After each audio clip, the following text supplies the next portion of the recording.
एक दफ़ा सुल्तान सलाहुद्दीन अय्यूबी रहमतुल्लाह अलैह की खिदमत में कुलसूम नामी नौजवान हसीन व जमील लड़की जिसने अपने जिस्म मुकम्मल पर्दे से ढांपा हुआ था, उसके चेहरे पर नकाब भी था। वो सुल्तान सलाहुद्दीन अय्यूबी रहमतुल्लाह अलैह की खिदमत में हाजिर हुई और फरमाया, हुजूर मैं फ़लाँ गाँव के अंदर रहती हूँ और उस गाँव के अंदर एक पीर साहब हैं जिसको लोग ऊँटनी वाली सरकार भी कहते हैं। वो पीर साहब बड़ा ही इबादत गुजार और वली अल्लाह लगता है और हुजूर उस पीर साहब के पास एक ऊँटनी है और हुजूर वो हर 40 दिन के बाद अपनी ऊँटनी को गांव के अंदर आज़ाद छोड़ देता है और जिस भी घर के दरवाजे पर वो ऊँटनी जाकर बैठ जाए उस घर से एक नौजवान हसीन व जमील लड़की को तैयार करके उस पीर साहब की हवेली में गांव वाले पहुंचा देते हैं। और फिर उस पीर साहब का कहना है कि मैं इस लड़की के साथ बैठकर 40 दिन के अंदर चिल्ला काटता हूँ और गांव वाले भी इसकी इस बात पर यकीन करते हैं कि वो पीर साहब लड़की को छूता भी नहीं, बस पीर साहब चिल्ला काटता है। हुजूर उस पीर ने अपनी ज़ाहिरी इबादत और अपनी बातों से पूरे गांव के अंदर लोगों को अपने काबू कर रखा है और सारे गांव वाले उसकी बात पर आंखें बंद करके यकीन कर लेते हैं। और हुजूर सबसे हैरत की बात यह है कि आज तक कई लड़कियां उस पीर साहब के साथ चिल्ला काट चुकी हैं, लेकिन किसी भी लड़की ने वापस आने के बाद उस पीर के बारे में कोई गलत बयान नहीं दिया। हुजूर उस ऊँटनी वाली सरकार पर ज़रा भी भरोसा नहीं। और हुजूर सबसे परेशानी की बात यह है कि एक दिन गांव के अंदर गुजर रही थी। मेरा एक बड़ा भाई है जिसके साथ मैं हर रोज़ घोड़े पर सवार होकर मदरसे में जाती हूँ और सुल्तान आज़म मैं तकरीबन 20 साल की हो चुकी हूँ। मैंने कभी भी अपने मुंह से पर्दा हटाकर चार दीवारी से बाहर नहीं निकली और उस दिन मैं मामूल की तरह अपने बड़े भाई के साथ घोड़े पर सवार होकर मदरसे में जा रही थी। उसी दौरान हुजूर उस ऊँटनी वाली सरकार यानी कि पीर साहब का काफिला गुजर रहा था। हुजूर जैसे ही मैं अपने घोड़े से उतरने लगी तो मेरे नकाब का एक सिरा घोड़े की ज़ेन से अटक गया और जैसे ही मैं नीचे उतरी तो झटके से मेरे मुंह पर से नकाब हट गया। उसी दौरान ऊँटनी वाली सरकार का काफिला गुजर रहा था। ऊँटनी वाली सरकार यानी कि पीर साहब अपने घोड़े पर सवार काफिले के आगे जा रहे थे और जैसे ही मेरे मुंह पर नकाब हटा, मेरे चेहरे से नकाब हटा, तो ऊँटनी वाली सरकार यानी पीर साहब ने मुझे देख लिया और हुजूर उनकी आंखों में देखकर मुझे उस वक्त पता चल गया कि उसकी आंखों में शैतान छुपा हुआ है। लेकिन गांव वालों की आंखों में उसने ऐसी मिट्टी डाली कि गांव वाले भी उसके असली चेहरे को नहीं देख पाए। हुजूर मुझे उस दिन से डर लग गया है कि ये पीर कोई न कोई चाल जरूर चलेगा। हुजूर चंद दिन गुजरे कि गांव में ऐलान हुआ कि पीर साहब चिल्ला काटने वाले हैं, लिहाजा फलां दिन की सुबह को पीर साहब अपनी ऊँटनी को गांव के अंदर आज़ाद छोड़ देंगे। और गांव के अंदर जिस भी घर के दरवाजे पर वो ऊँटनी जाकर बैठ गई तो फिर वो उस घर से एक नौजवान लड़की को उठाकर पीर साहब की हवेली में पहुंचा देंगे और फिर वो पीर साहब 40 दिन तक उस लड़की के साथ चिल्ला काटेगा। जैसे ही मैंने ये ऐलान सुना मुझे बहुत खौफ हो रहा था और कुदरती बात यह है कि मुझे दिल में ही महसूस हो रहा था, मुझे ऐसा लग रहा था कि मेरे ऊपर कोई न कोई मुसीबत आने वाली है।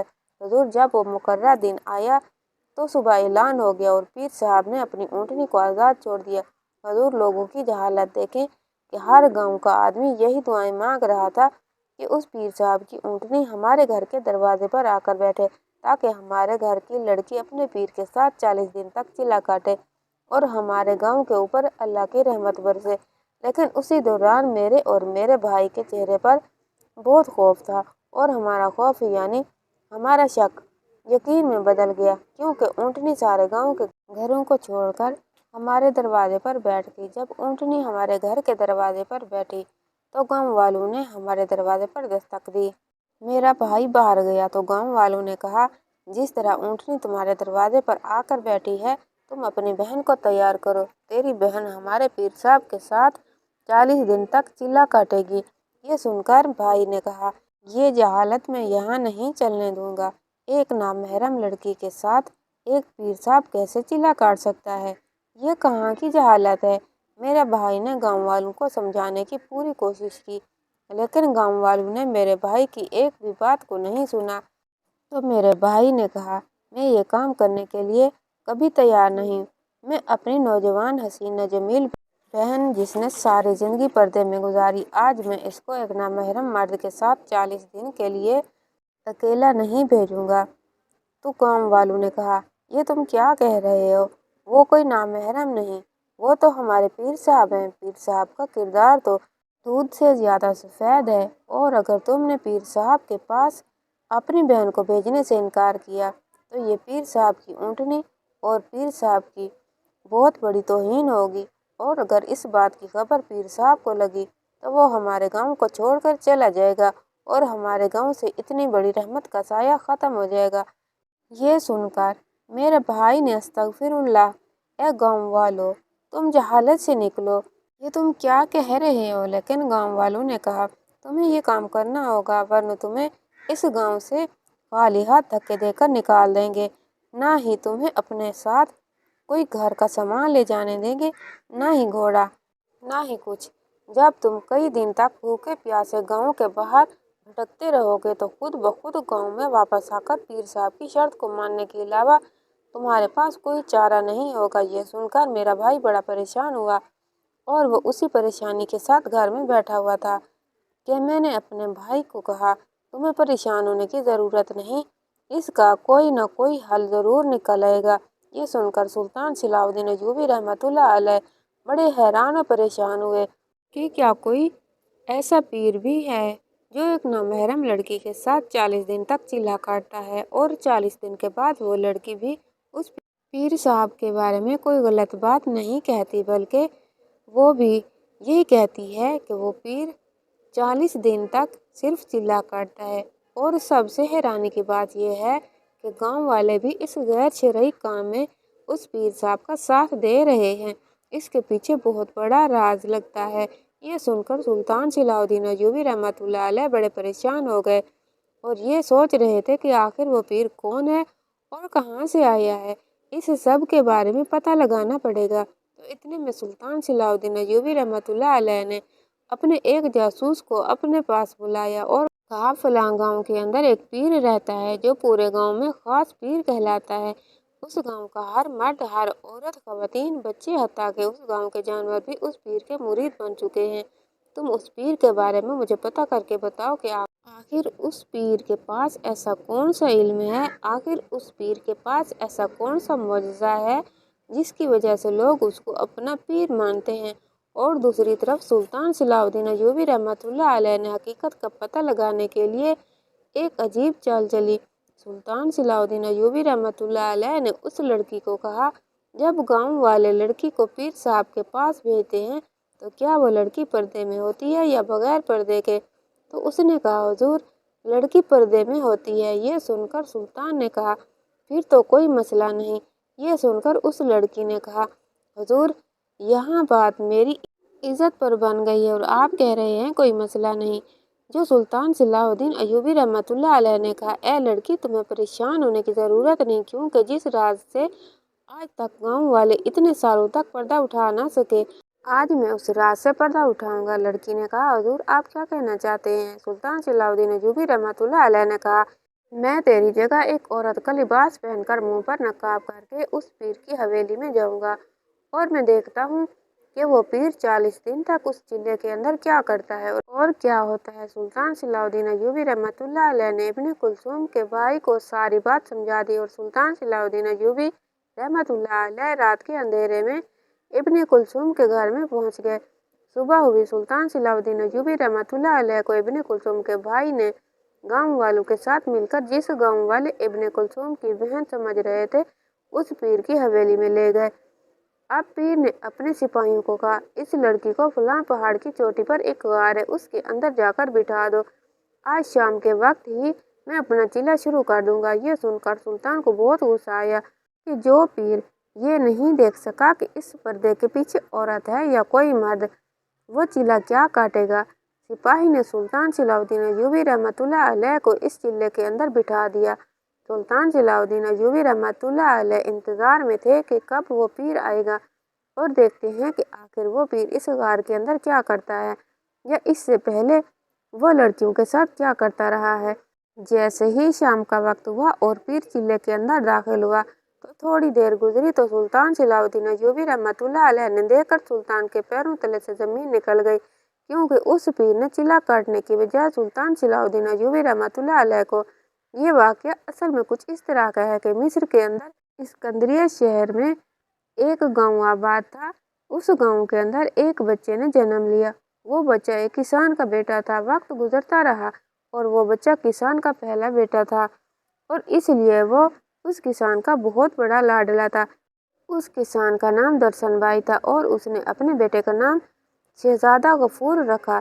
جب غفور 5 سال کا ہوا تو ایک دن غفور اپنے بابا کے ساتھ گدھے پر سواری کرتے ہوئے سردار کی حویلی کے پاس سے گزرا۔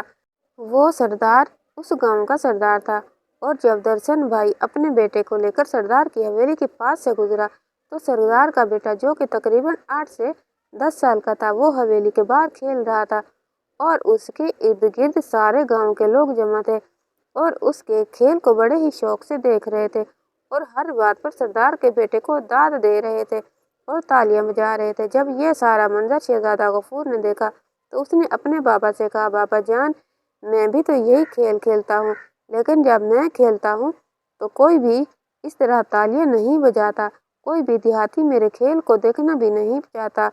بابا جان، حتیٰ کہ میرے ساتھ میرے دوست بھی نہیں کھیلتے، لیکن یہاں اس بچے کے ساتھ تو اتنے سارے لوگ کھڑے ہیں اور اپنے اپنے کام کو چھوڑ کر سردار کے بیٹے کے ساتھ اپنا وقت ضائع کر کے کھڑے ہیں۔ آخر اس کے پیچھے وجہ کیا ہے؟ یہ سن کر کسان بڑا پریشان ہو گیا، کیونکہ وہ جانتا تھا کہ وہ ایک سردار کا بیٹا ہے اور دوسرا ایک گاؤں کا سردار ہونے کے ساتھ ساتھ اپنے علاقے کا سب سے امیر ترین انسان تھا۔ وہ جانتا تھا کہ میرے پاس کھیتی لگانے کے لیے تھوڑی سی زمین ہے، جبکہ پورے گاؤں کا مالک ہے۔ سردار کے پاس گھوڑوں کا استبل ہے جس میں عربی نسل کے گھوڑے موجود ہیں۔ میرے پاس صرف ایک گدھا ہے اور اس سردار کے پاس کئی ریوڑ ہیں اور ایک ایک ریوڑ کے اندر سینکڑوں کی تعداد میں قیمتی قیمتی بکریاں اور دمبے موجود ہیں اور میرے پاس ایک بکری ہے۔ سردار کے ملازموں کے پاس اچھے اور مہنگے گھوڑے ہیں اور یہ میں بات اپنے بیٹے کو کس طرح سمجھاؤں گا؟ یہ سب کھیل اس دولت کا ہے۔ کسان خاموشی کے ساتھ چلا جا رہا تھا اور اپنے دل میں سوچ رہا تھا کہ کاش میرے پاس بھی اتنی دولت ہوتی تو میں وہ ساری خوشیاں اپنے اس بیٹے کو دے پاتا، لیکن شاید قسمت کو یہی منظور ہے۔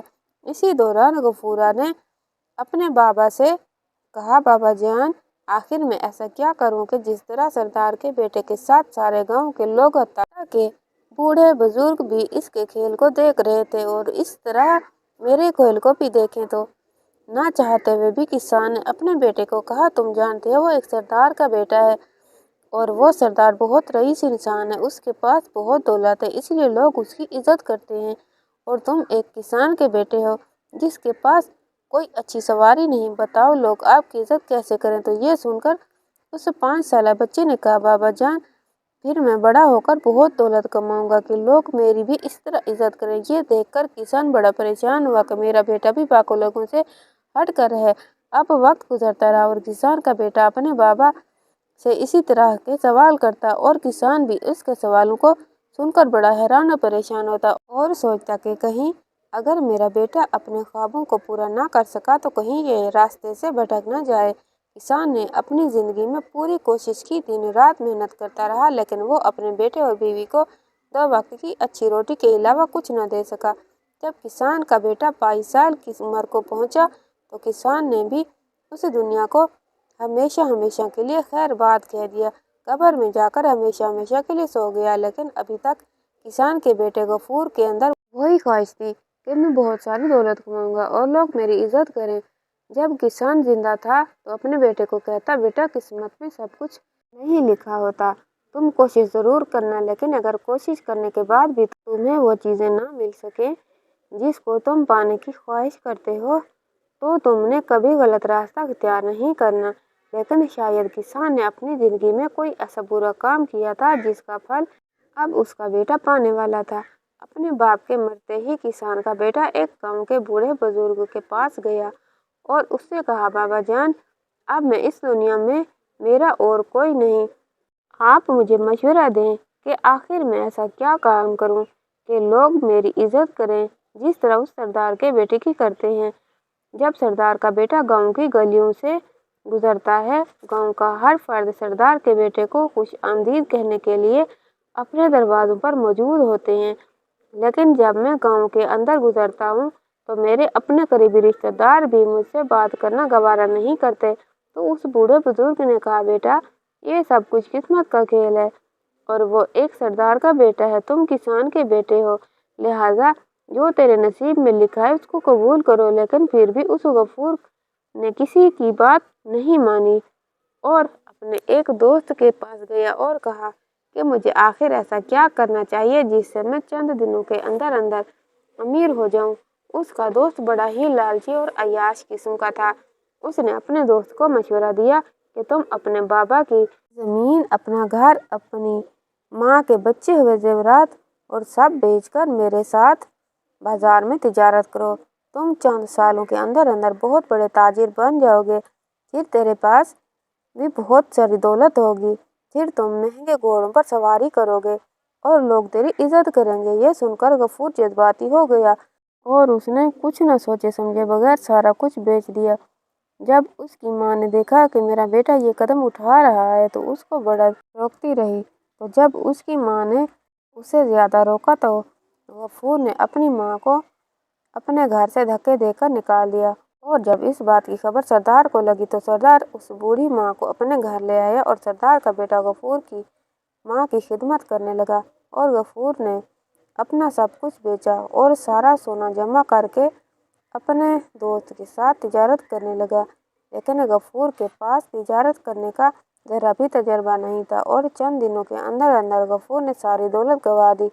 چند ماہ کے بعد اب غفور کے پاس نہ ہی رہنے کے لیے گھر نہ کوئی رقم موجود تھی، حتیٰ کہ اب اس کو کھانے کے لیے بھی لالے پڑنے لگے۔ غفور نے دیکھا کہ اب ایسا کیا کیا جائے جس سے میں بڑا آدمی بن سکوں۔ اتنا نقصان کرنے کے باوجود اس کے سر پر سے بھی ابھی تک بڑا آدمی بننے کا بھوت سوار تھا۔ وہ مصر کے بازاروں میں جاتا، بڑے بڑے تاجروں کو دیکھتا، ان کی زندگی کو دیکھتا، ان کے قیمتی قیمتی گھوڑوں کو دیکھتا، بڑے بڑے ذمہ داروں کی حویلیوں میں جاتا، ان کے ریوڑوں کو دیکھتا اور کہتا، ایک دن میں بھی اتنا بڑا آدمی بن جاؤں گا کہ بڑے بڑے ذمہ دار بھی میرے پاس جھک کر رہیں گے۔ وہ اسی خیالوں میں سوچ رہا تھا کہ اس کے دماغ میں ایک ترکیب آئی کہ میں کچھ ایسا کام کروں جس سے اتنے بڑے سردار، اتنے بڑے ذمہ دار، حتیٰ کہ وقت کا سلطان بھی میرے قدموں میں آ کر گرے۔ اتنے میں وہ پیدل چلتا ہوا ایک گاؤں سے گزرا۔ وہ گاؤں عیسائیوں کا تھا اور اس گاؤں کے اندر عیسائیوں کا کلیسا بنا ہوا تھا۔ اس کلیسا کے اندر ایک پادری نکلا۔ جیسے ہی پادری نکلا تو بڑے بڑے ذمہ دار، بڑے بڑے تاجر پادری کے پاؤں کو چھو رہے تھے اور اس کی بڑی عزت کر رہے تھے۔ یہ دیکھ کر کسان کے بیٹے کو بڑی حیرت ہوئی کہ ایک آدمی سے پادری کی اتنی عزت کر رہے ہیں، حالانکہ اس پادری کے پاس تو اتنی کوئی دولت بھی نہیں۔ اب وہ کسان کا بیٹا آگے چل رہا تھا۔ وہ چلتا چلتا ایک جھونپڑی کے پاس سے گزرا جس کے اندر ایک بوڑھا بزرگ ولی اللہ رہتا تھا، جس کی عمر تقریباً 90 سال تھی اور اس بوڑھے بزرگ کے پاس چلنے کی بھی طاقت نہیں تھی۔ لیکن اس کی جھونپڑی کے باہر لوگوں کا اتنا ہجوم تھا کہ ایسا لگ رہا تھا کہ یہاں کوئی جھونپڑی نہیں بلکہ سلطان کا دربار ہے۔ غفور نے لوگوں سے پوچھا کہ یہاں اتنا ہجوم کیوں ہے، تو ان میں سے ایک آدمی نے بتایا کہ اس جھونپڑی کے اندر ولی اللہ رہتا ہے اور اگر ہم دن میں ایک بار اس بوڑھے بزرگ کو اپنی آنکھوں سے نہ دیکھیں تو ہمیں چین نہیں آتا۔ اور جب کسان کا بیٹا یہ سن کر تجسس میں آ گیا اور جب وہ جھونپڑی کے اندر داخل ہوا، اس نے دیکھا کہ بڑے بڑے ذمہ دار، بڑے بڑے سردار جھونپڑی کے اندر اس ولی اللہ کے ساتھ ایسے بیٹھے ہوئے تھے جیسے ایک مالک کے ساتھ ملازم بیٹھا ہوتا ہے۔ یہ دیکھ کر اس کسان کے بیٹے کے دماغ میں ایک شیطانی ترکیب آ گئی۔ اس نے دل میں سوچا کہ اگر میں بھی اسی طرح کا کام شروع کر دوں، یعنی میں بھی اللہ کی عبادت شروع کر دوں، تو لوگ میری بھی طرف بھی مائل ہونا شروع ہو جائیں گے اور ایک ایسا دن بھی آئے گا کہ میں بھی لوگوں کے اندر بہت بڑا عبادت گزار مشہور ہو جاؤں گا اور اسی طرح لوگ، بڑے بڑے ذمہ دار میری عزت کریں گے اور پھر دنیا کی جو چیز میں چاہوں گا حاصل کر سکوں گا۔ کسان کا بیٹا یہ سب کچھ اپنی دنیاوی خواہشوں کو پورا کرنے کے لیے کر رہا تھا۔ اگلے دن کسان کا بیٹا بازار کے اندر گیا، ایک جائے نماز خریدی एक तस्बीह खरीदी और एक लकड़ियों की झोंपड़ी बनाई और उसके अंदर बैठकर इबादत करने लगा। लेकिन ये सब इबादत वो अल्लाह को राजी करने के लिए नहीं बल्कि दुनियावी लोगों को अपनी तरफ कशिश करने के लिए कर रहा था। चंद दिन गुजरे, लोग उसकी झोंपड़ी के पास गुजरे, एक दूसरे से पूछते कि इस झोंपड़ी के अंदर कौन रहता है, तो लोग कहते इस झोंपड़ी के अंदर एक नौजवान रहता है जो बड़ा ही इबादत गुजार है। वक्त गुजरता रहा, वो इबादत करता रहता है। ऐसा करता करते 15 दिन गुजर गए और उस किसान का बेटा जब उस झोंपड़ी के बाहर निकला तो गांव के लोग उसके पास दौड़ते आए और कहा, ए नौजवान, हमें एक नज़र दीद कराने का बहुत शुक्रिया। हम तो आपको देखने के लिए बेचैन थे। ये देखकर किसान का बेटा बड़ा हैरान हुआ कि जिस आदमी का लोग सलाम भी नहीं करते थे, आज मैंने 15 दिन इबादत की और आधे गांव वाले मेरे पास आ गए। अगर मैं मजीद इस तरह करता रहा तो मैं बहुत मशहूर हो जाऊंगा, लोग मेरी इज्जत करेंगे, फिर दुनिया की जो चीज़ मैं चाहूँगा हासिल कर सकता हूँ। अब किसान के बेटे ने दिन रात इबादत करना शुरू कर दी और वो नौजवानी की उम्र में इबादत करने की वजह से पूरे सिकंदरिया के अंदर मशहूर होने लगा। हर जगह उस नौजवान के चर्चे होने लगे। लेकिन वो सारी इबादत वो सिर्फ दुनिया को दिखावे के लिए कर रहा था। कभी उसका ख्याल अपने रब की तरफ नहीं गया या फिर रब उसको अपनी राह की तरफ आने भी नहीं दे रहा था। किसान का बेटा इस तरह करते करते उसको कई साल गुजर गए। अब उस किसान का बेटा कम उम्र में ही एक वली अल्लाह के नाम से मशहूर हो गया। अब उस नौजवान की इबादत गुजारी की शोहरत इतनी हुई कि वक्त के वजीर भी उसके पास मिलने के लिए आते थे। अब गांव का सरदार जिसका बेटा उसके साथ बात नहीं करता था, उसी गांव का सरदार उस नौजवान के पास जब भी आता उसके लिए तहाइफ और दुनिया नवा की हर किस्म की चीज़ें ले आता।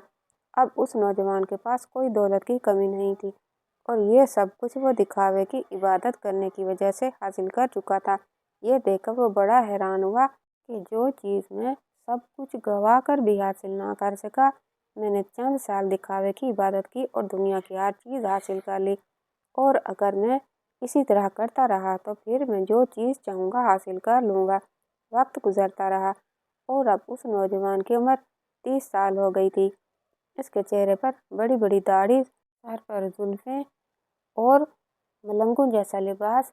जब भी अपनी छोटी सी झोंपड़ी से निकलकर मस्जिद की तरफ जाता तो गांव की गलियां लोगों से भर जाती। गांव का हर फर्द उस नौजवान के हाथों को चूमने के लिए तड़पता, क्योंकि वो अपने इलाके को बहुत बड़ा वली अल्लाह बन चुका था और लोग उसको अपना पीर मानने लगे। अब उस पीर की शोहरत न सिर्फ सिकंदरिया बल्कि काहिरा और मसूरा तक फैलने लगी। हत्ता कि फ़लस्तीन से आने वाले ताजिर भी उस नौजवान वली अल्लाह के पास ज़रूर आते और उसके हाथ अपने सर से फिरवाते और फिर चले जाते। लेकिन उसके पर्दे के पीछे क्या था कोई नहीं जानता था। बस लोग उसकी ज़ाहिरी इबादत को देखकर उसके दीवाने हो रहे थे और शायद कुदरत को भी यही मंजूर था और कुदरत उसको मौका दे रही थी। अब जब उसको इबादत करते करते 8 साल से ज़्यादा गुजर चुके थे तो उस नौजवान ने सोचा कोई ऐसा तरीका खेला जाए कि बड़े बड़े अमीर और रईसदार लोगों के पास छुपी हुई दौलत में बटोर सकूं। अब उस नौजवान ने अपने गांव के लोगों को कहा, मेरे लिए एक बड़ा सा संदूक बनवा कर लाओ। गांव के लोगों ने पूछा, पीर साहब, आप बड़ा संदूक बनवाना चाहते हैं? तो उसने कहा, मैं वो बड़ा संदूक बनवाकर अपनी झोंपड़ी के दरवाजे पर रखना चाहता हूँ। मैं चाहता हूँ कि मेरे दरवाजे पर जो भी आए वो कुछ न कुछ उस संदूक में डालकर चला जाए और जो भी उस संदूक में डालकर जाएंगे मैं वो सोने के सिक्के रात के अंधेरे में उन लोगों के घरों में रख कर आऊँगा जिनको इनकी ज़रूरत है और किसको कितनी रकम की ज़रूरत है ये बात मैं सिर्फ जानता हूँ। ये सुनकर गांव वाले बड़े खुश हो गए कि इतना बड़ा वली अल्लाह होकर भी अभी भी गरीबों के बारे में सोच रहा है। जो भी लोग उस झोंपड़ी के पास से गुजरते और उससे मिलने के लिए आते उसके अंदर भारी भारी सोने के थैलियाँ डालकर चले जाते। अब वो नौजवान बड़ा खुश हो गया कि वो दौलत में अपना सब कुछ गंवा कर भी हासिल नहीं कर सका, आज इतनी दौलत एक दिन में हासिल कर रहा है और लोगों को कहता, मैं आपकी दी हुई रकम गरीबों में बांट रहा हूँ। लेकिन हालांकि ऐसा बिल्कुल नहीं था। बल्कि वो वही सोना अपनी उस झोंपड़ी के अंदर एक तह खाने के अंदर छुपा रहा था। उसका ख्याल था कि जब मैं बहुत ज़्यादा रकम कमा लूँगा तो मैं ये भेष खत्म करके किसी दूसरे वतन चला जाऊँगा और वहाँ जाकर ऐश की ज़िंदगी गुजारूँगा। लेकिन वो नहीं जानता था कि वो किस लालच के दलदल में फंस चुका है और इस जगह से निकलना उसके लिए आसान नहीं।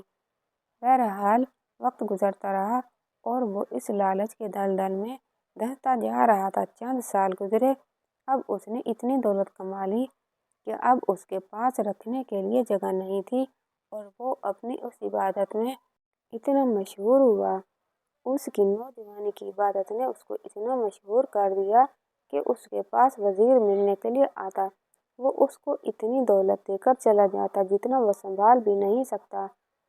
अब उस नौजवान ने इतनी दौलत कमा ली कि अब वो अगर सारी जिंदगी भी बैठकर खाता तो फिर भी ख़त्म न होती। लेकिन फिर उसने दिल में सोचा, अगर मैं ये काम ख़त्म कर दिया और दूसरे मुल्क चला गया तो मेरी कोई पहचान नहीं होगी, फिर लोग मेरी इज्जत नहीं करेंगे, मेरी ज़िंदगी तो ऐश व इशरत की होगी।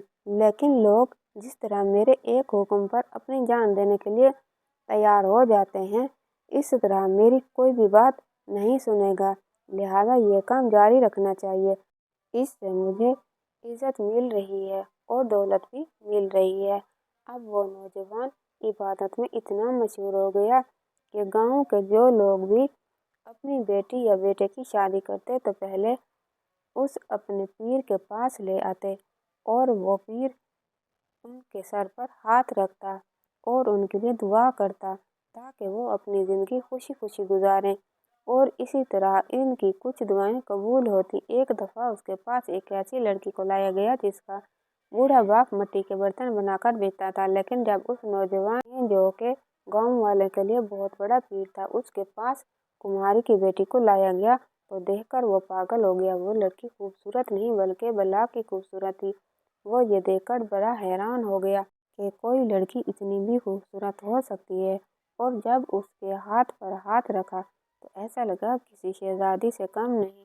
अब उस नौजवान शहजादा गफूर के दिल में लालच जाग गया। उसने रात के अंधेरे में उस लोहार की बेटी की तरफ अपना एक सिपाही भेजा कि उसको जाकर कहो, अगर तुम चाहती हो कि तेरी शादी अपने मनपसंद लड़के से हो जाए तो शादी से पहले एक रात पीर साहब के पास गुजारो, वरना पीर साहब तेरी ज़िंदगी बर्बाद कर देगा।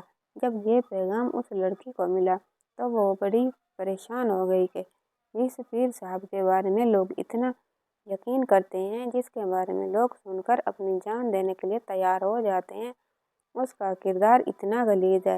लेकिन वो जानती थी कि अगर मैंने इस बात के बारे में गाँव वालों के सामने नाम भी नहीं लिया वो तो मुझे जिंदा ज़मीन में गाड़ देंगे। लेकिन फिर दूसरी तरफ उसने कहा, मैं अपनी इज्जत का सौदा भी किसी ज़रूरत में नहीं कर सकती। उसने उस पीर साहब के सिपाही को कहा, जाकर अपने ढोंगी पीर को कह दो मैं मर तो जाऊंगी लेकिन कभी तेरे पास नहीं आऊंगी। जब उस पीर को खबर लगी कि उस लड़की ने आने से इनकार कर दिया तो अगले दिन उस पीर ने गांव के लोगों को कहा, ये लड़की तुम्हारे लिए ठीक नहीं, तुम इस लड़की को अपने गांव से निकाल दो और गांव का कोई भी लड़का इससे शादी ना करे। और ये मेरा हुक्म है। वो जानता था कि मेरा हुक्म गांव वालों के लिए आखिरी हुक्म होता है। जैसे ही गांव वालों को उस पीर ने हुक्म दिया, गांव के लोगों ने उस बूढ़े कुमार और उसकी बेटी को धक्के देकर गांव से निकाल दिया। अब उस नौजवान ढोंगी पीर को यकीन हो चुका था कि लोग मेरी बात पर इतना यकीन करते हैं कि बगैर किसी बात की तहकीक किए आंखों पर पट्टी बांधकर मेरे हुक्म को पूरा करने के लिए कूद पड़ते हैं। अब उसने दिल में सोचा कि अब लोग अगर मेरे इतने ही मुरीद बन गए हैं तो उनसे कोई बड़ा फ़ायदा उठाया जाए। अब उसने सोचा, मैंने इतनी दौलत कमा ली कि मैं सब कुछ हासिल कर सकता हूँ, क्यों ना कुछ ऐसा हो जाए जिससे मैं अपनी जिस्मानी लज़्ज़त भी हासिल कर सकूँ। वो सारी रात सोचता रहा। सुबह उसने गांव के लोगों को अपने पास बुलाया और कहा, मैं चाहता हूँ कि मैं आप गांव वालों के लिए एक चिल्ला काटूँ ताकि आपके गांव पर रहमत नाज़िल हो। और ये गांव तरक्की करता करता बहुत बड़ा शहर बन जाए। उस गांव के अंदर बड़े बड़े बाजार तामीर हो जाए और उस गांव को दुनिया की हर सहूलत मुयसर हो। यह सुनकर गांव के बेवकूफ लोगों ने कहा, पीर साहब, जो आपका हुक्म हो। तो उस पीर ने कहा, लेकिन वजीला काटने के लिए एक मुश्किल है। लोगों ने कहा, हुजूर, आखिर कौन सी मुश्किल है? तो उस पीर ने कहा, मैं जो चिल्ला काटूंगा उसके लिए मुझे एक नौजवान लड़की की ज़रूरत होगी जो कमारी हो।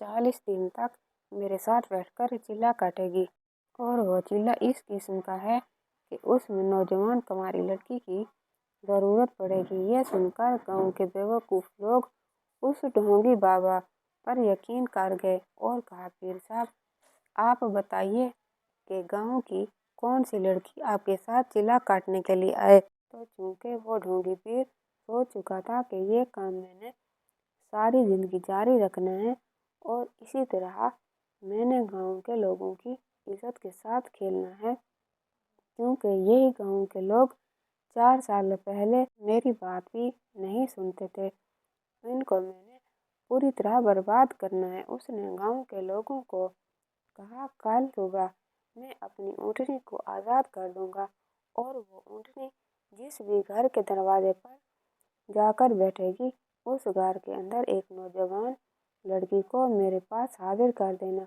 और 40 दिन के बाद चिल्ला काटने के बाद उस लड़की को मैं आज़ाद कर दूंगा।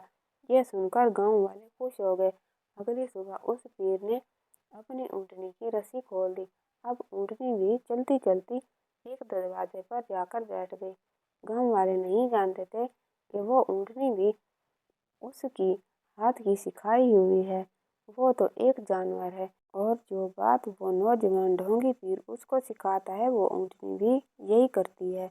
और वो नौजवान उस ऊँटनी को जिस घर के दरवाजे पर बैठने के लिए कह देता, वो ऊँटनी उसी दरवाजे पर जाकर बैठ जाती। जैसे ही उसने ऊँटनी को खोला तो ऊँटनी एक दरवाजे पर जाकर बैठ गई। वो एक ताजिर का घर था और उस ताजिर की बहुत ही खूबसूरत और हसीन जमील बेटी थी। जब ताजिर ने सुना कि मेरे दरवाजे पर पीर साहब की ऊँटनी आकर बैठी है तो बड़ा खुश हुआ और उसने घर में जश्न का इंतजाम किया कि हमारे इतने बड़े पीर के साथ मेरी बेटी चिल्ला काटने के लिए जाएगी। ये तो मेरी खुशनसीबी है। अगली सुबह उस ताजिर ने अपनी बेटी को एक सजी हुई घोड़ी पर बिठाया और पीर की बताई हुई जगह पर ले गया। अब वक्त गुजरता रहा और 40 दिन गुजर गए। वो ताजिर बड़ा खुश था कि मेरी बेटी इतने बड़े पीर के साथ चिल्ला काट रही है। ये शायद उनका अंधा एतमाद था या फिर उन गांव वालों की ये जहालत थी। बहरहाल वक्त गुजरता रहा और इस काम में उस ताजिर को बड़ा मजा आ रहा था। लोग उसकी इतनी इज्जत कर रहे थे कि उसके पास दौलत भी कमी नहीं आ रही थी और उसकी नाटक की वजह से वो हर महीने एक नौजवान लड़की के जिस्म से लुत्फ उठाता रहता। फिर 40 दिन गुजरते, फिर वो नया चिल्ला काटता और इसी तरह एक लड़की को ले जाता। वक्त गुजरता रहा। उस गांव के अंदर इब्ने कुलसूम नामी लड़की रहती थी जो अपने बड़े भाई के साथ रहती थी। इब्ने कुलसूम ने सारी जिंदगी पर्दे में गुजारी, कभी अपने घर की हवेली के बाहर नंगे मुंह नहीं निकली थी। वक्त गुजरता रहा। एक दिन इब्ने कुलसूम अपने बड़े भाई के साथ मदरसे पर पढ़ने जा रही थी।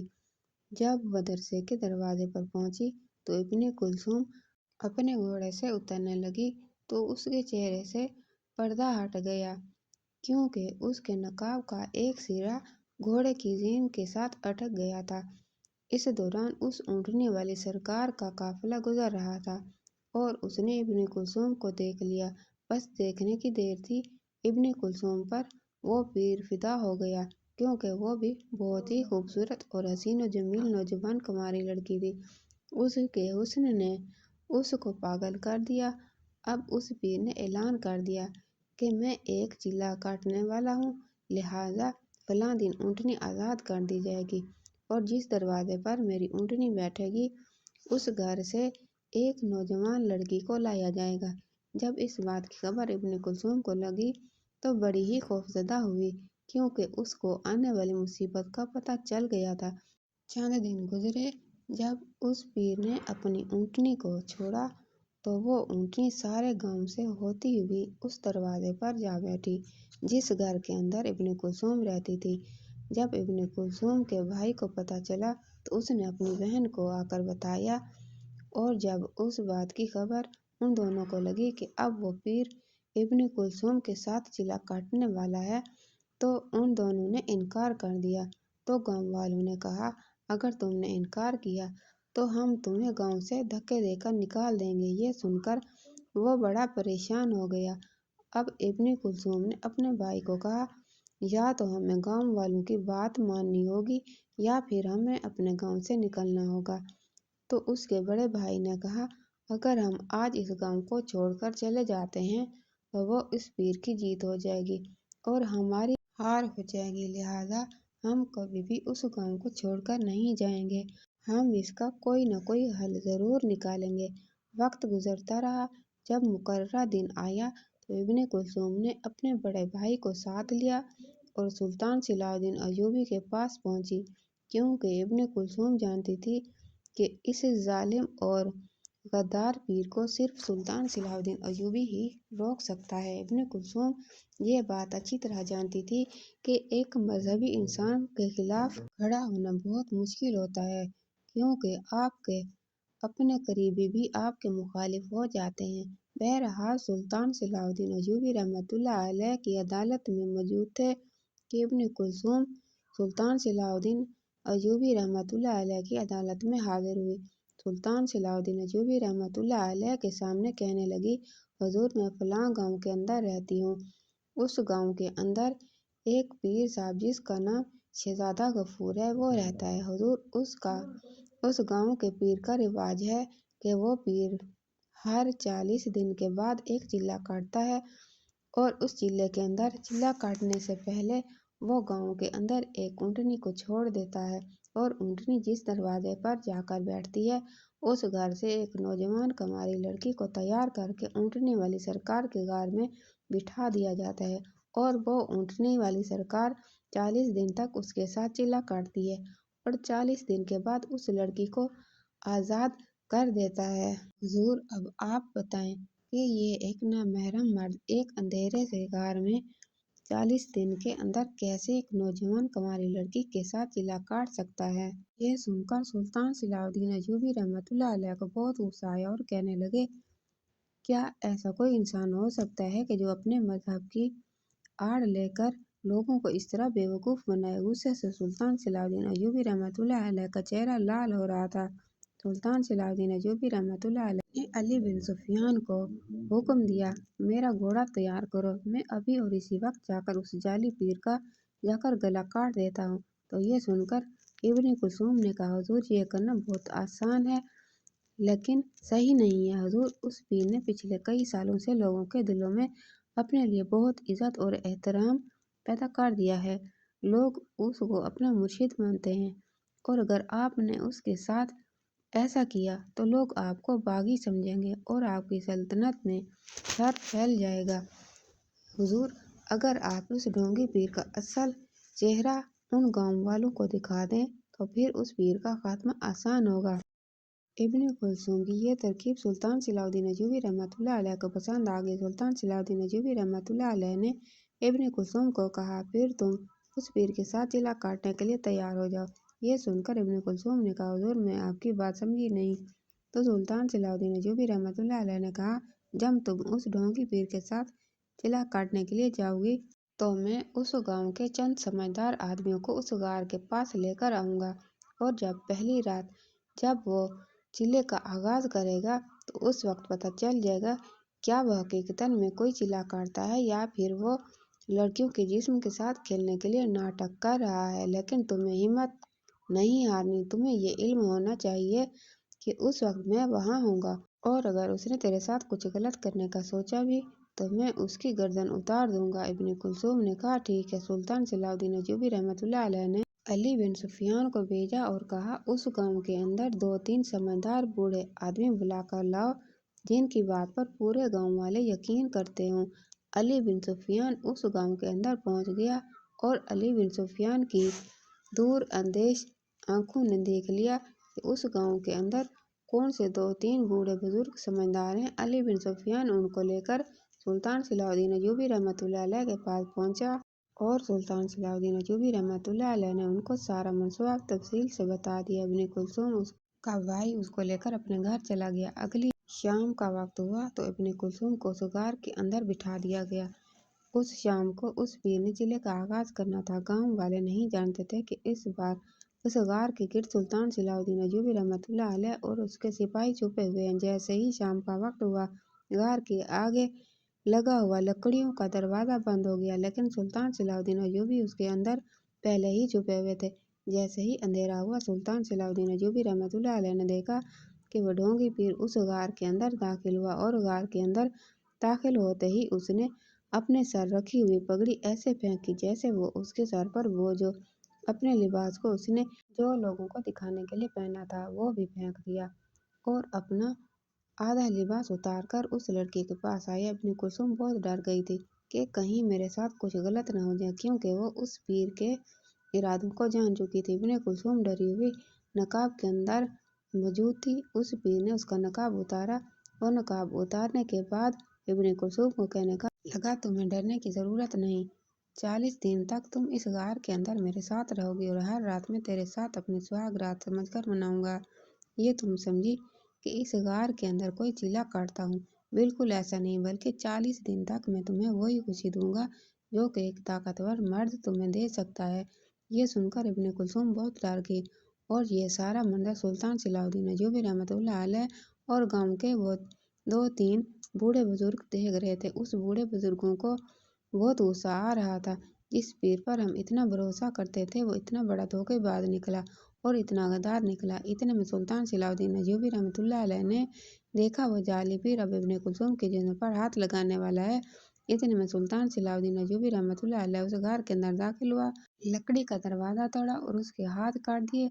जब उस ढोंगी पीर ने देखा कि उसके सामने वक्त का सुल्तान मौजूद है तो वो घबरा गया और खौफ के मारे उसके जिस्म पर बनी हुई धोती भी गिर गई। लेकिन सुल्तान सलाहुद्दीन अय्यूबी रहमतुल्लाह अलैह ने सिपाहियों को हुक्म दिया कि उसको उठाकर गांव के अंदर ले जाओ। जब उसको गांव के अंदर ले जाया गया तो बूढ़े बुजुर्गों और सुल्तान सलाहुद्दीन अय्यूबी रहमतुल्लाह अलैह ने उस पीर के बारे में सारे गांव वालों को आगाह कर दिया। जब गांव वालों ने देखा कि उस पीर के बारे में सिर्फ हमारे गांव के बुजुर्ग नहीं बल्कि वक्त का सुल्तान भी कह रहा है, तो उन गांव वालों ने सुल्तान सलाहुद्दीन अय्यूबी रहमतुल्लाह अलैह की बात पर यकीन कर लिया और फिर सुल्तान सलाहुद्दीन अय्यूबी रहमतुल्लाह अलैह को कहा, हुजूर, हम जहालत में डूब चुके थे। हम नहीं जानते थे कि जो इंसान दिन रात इबादत में गुजारता है असल में उसका मकसद क्या था। तो सुल्तान सलाहुद्दीन अय्यूबी रहमतुल्लाह अलैह ने उस नौजवान का सर काटकर गांव के चौराहे पर लटका दिया और गांव वालों को हुक्म दिया कि अगर इब्न कुलसूम इसी तरह बहादुरी न दिखाती तो वो ढोंगी पीर पता नहीं कई लड़कियों की इज्जत के साथ खेलता रहता और तुम उसको अपना वली अल्लाह समझते रहते। और इस तरह इब्न कुलसूम की अक्लमंदी और सुल्तान सलाहुद्दीन अय्यूबी रहमतुल्लाह अलैह की बहादुरी की वजह से ढोंगी पीर अपने अंजाम को जा पहुंचा। तो आज की वीडियो आपको कैसी लगी कमेंट बॉक्स में राय का इजहार ज़रूर कीजिएगा और वीडियो को लाइक और चैनल को सब्सक्राइब करना मत भूलिएगा। इंशाअल्लाह ताला कल अगली वीडियो के साथ हाजिर होंगे। तब तक के लिए अल्लाह हाफिज़।